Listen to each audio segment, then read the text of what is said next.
Birileriyle konuşuyorsun, bir söz söyledin ve birdenbire karşı tarafın yüzü düştü adeta. Sana kızgın ya da kırgın bir ifadeyle bakıyor. Ne olduğunu anlamadın. Ne dedim ki şimdi ben diye düşünüyorsun. Aslında çoğu zaman mevzu senin ne dediğinden çok karşı tarafın ne duyduğuyla alakalı. Bazen farkında olmadan ya da iyi niyetle söylediğimiz bazı sözler karşı tarafa pek de iyi gelmiyor olabilir. Peki acaba nedir bu sözler ve sen de zaman zaman bu sözlerden birini ya da birkaçını sarf ediyor olabilir misin? Gel kontrol edelim. Birisi size bir derdini anlatır, oldukça kederlidir. Siz de onun böyle bir mevzuya üzülmesine üzülürsünüz. Ya da belki de içten içe ya bunda bu kadar kafaya takacak ne var ki diye düşünürsünüz ve ağzınızdan o söz çıkıverir.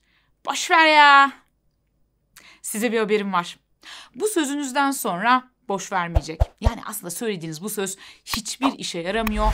Hatta belki de karşı taraf içten içe keşke onu anlatmasaydım diyor. Çünkü birisine boş ver dediğimizde aslında ona söylediğimiz şey, yani onun duyduğu şey böyle hissetmemelisindir. Ve bu şekilde yani aslında ona boş ver diyerek kişinin duyguları yüzünden kendi kendini yargılamasına ya da bizim onu yargıladığımızı hissetmesine yol açıyoruz. Ki bu bir psikolojik geçersiz kılma eylemidir. Psikolojik geçersiz kılma bir başkasının duygularını ve düşüncelerini reddetme ya da küçültme eylemidir. Bir kişinin deneyiminin önemsiz, hatalı, yanlış hatta kabul edilemez olduğunu ima eder. Ve her psikolojik geçersiz kılma eylemi aslında bir psikolojik saldırıdır ve karşı tarafı yaralar. Yaralandığınızda siz ne yaparsınız? Canınız acıdığında ya savunmaya geçersiniz ya da saldırıya. İşte psikolojik geçersiz kılma ifadelerinden herhangi birini söylediğinizde de karşı taraf ya sizinle iletişimi kesmeye çalışarak savunmaya geçer ya da o da size ters bir tepki vererek saldırıya geçer. Daha kötüsü de olabilirdi. Bir diğer psikolojik geçersiz kılma ifadesi. Hadi ama bu o kadar da kötü değil. Bu daha kötüsü de olabilirdi. Bak insanlar neler yaşıyorlar, ne acılar çekiyorlar. Açıkçası birisi bana bunu söylediğinde pek de yardımcı olmuyor. Hatta aslında dünyada acı çeken, hatta daha da fazla acı çeken başka insanların olduğunu da bilmek benim acımı hafifletmiyor, aksine katmerliyor. Şimdi bir de onlar için üzüleceğim. Peki onu deme, bunu deme ne diyelim? İlla bir şey demek zorunda değilsiniz aslında. Bunun yerine ne denebilir diye düşünüyorsanız, insanlar çoğu zaman aslında sizden herhangi bir şeyi duymak için değil, kendi duygularını, düşüncelerini paylaşmak için konuşurlar. Dolayısıyla bir şey söylemek zorunda değilsiniz. Ancak illa da ben bir şey söylemek istiyorum diyorsanız, o zaman belki de sana nasıl yardımcı olabilirim diye sorabilirsiniz. Karşınızdaki kişi size bir olay anlatıyor ve siz o olay yaşanırken orada olmamanıza, hatta belki de mevzuda adı geçen kişileri tanımıyor bile olmanıza rağmen olayı dinledikten sonra yok canım o öyle olmamıştır, sen yanlış anlamışsındır diye varsayımda bulunuruz.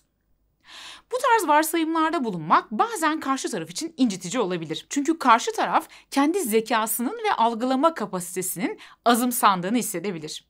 Bu gibi durumlarda belki de olayı daha iyi analiz edebilmek için daha fazla bilgi almaya yönelik sorular sormak daha faydalı olabilir. Ben demiştim. Biliyorum bunu söylemek çok hoşunuza gidiyor, çok cazip geliyor. Ancak ihtiyacı olan birine bunu duymak hiç de yardımcı olmuyor. Aslında ben demiştim dediğinizde karşı tarafın duyduğu şu oluyor. Ya beni dinlemedin, bak dediğim oldu. Hepsi senin hatan. Ben senden daha akıllıyım. Duydukları şey daha çok bu oluyor. İnsanlar hata yapabilirler, yanılabilirler ve çeşitli konularda başarısız olabilirler. Hatta bazen öğrenmek için buna ihtiyaçları vardır. Yani yanılmaya. Karşı tarafa yanıldığını hatırlatmak yerine belki de ihtiyaç duyduğu an onun yanında olmak daha iyi bir fikir olabilir. Çok abartıyorsun. Çok hassassın. Çok duygusalsın. Canım sen de çok alıngansın.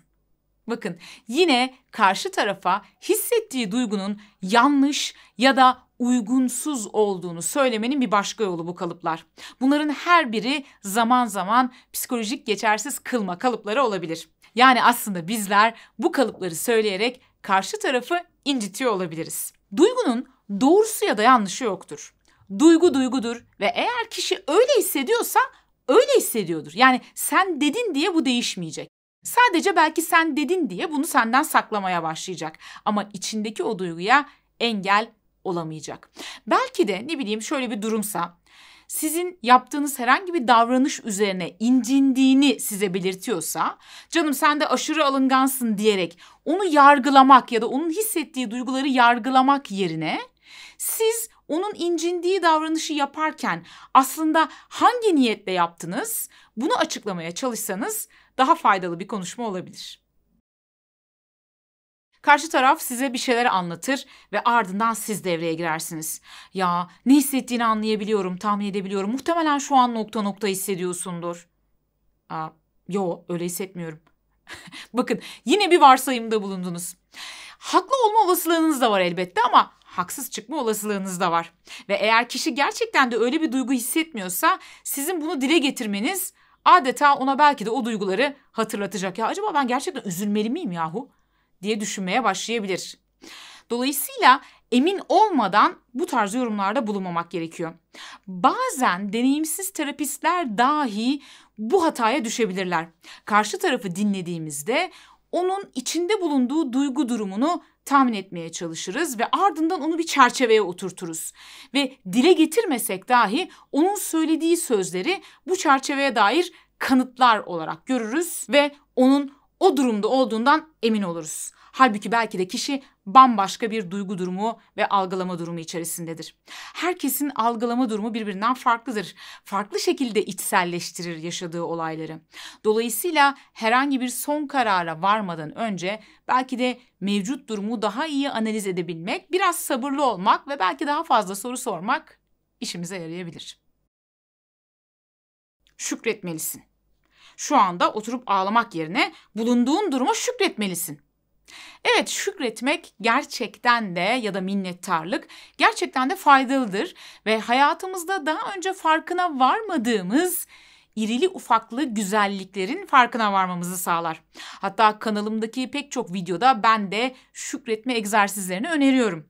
Ancak o sırada duygularını sizinle paylaşan bir insana şükretmelisin dediğinizde aslında böyle hissetmen doğru değil deyip yine onun yaşadığı duyguyu inkar etmiş oluyoruz. Evet, bu videoda saydığım cümlelerin çoğu psikolojik geçersiz kılma cümleleriydi. Yani karşı tarafın duygularını reddeden ya da onları küçümseyen, yargılayan ifadelerdi çoğunlukla. Peki sizler hangi cümleleri duyduğunuzda kendinizi kötü hissediyorsunuz? Hangi cümlelerin size söylenmesini istemiyorsunuz? Yorumlara yazarsanız sevinirim. Belki bizler de o cümlelerden ilham alabiliriz ve o cümleleri sarf etmeden önce bir kere daha düşünürüz. Kanala abone oldunuz mu bu arada? Kanala abone olmayı ve yeni yüklenen videolardan haberdar olabilmek için bildirimleri açmayı lütfen unutmayın. Yeni videolarda görüşmek üzere. Kendinize iyi bakın.